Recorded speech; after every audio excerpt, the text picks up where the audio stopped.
Welcome to the Slop Temple. We pray this video helps. You start by gathering facts: your Growtopia account name, UID world name, and exact ban timestamp. Once done, capture screenshots of the ban message and any error codes.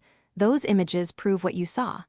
Make sure to note the public IP and device type so support can correlate logs.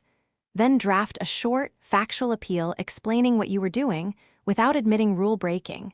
This speeds processing and keeps the tone professional.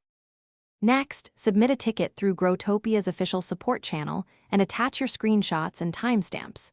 Clear, concise evidence helps their investigation.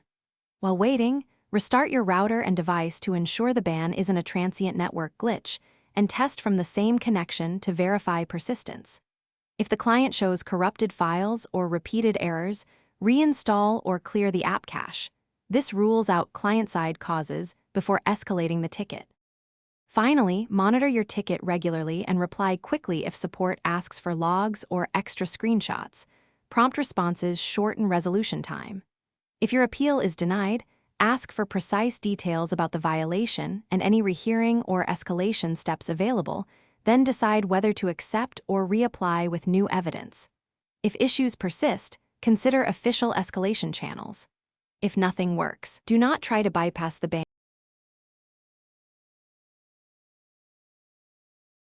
Thanks for watching. Consider subscribing if we helped you.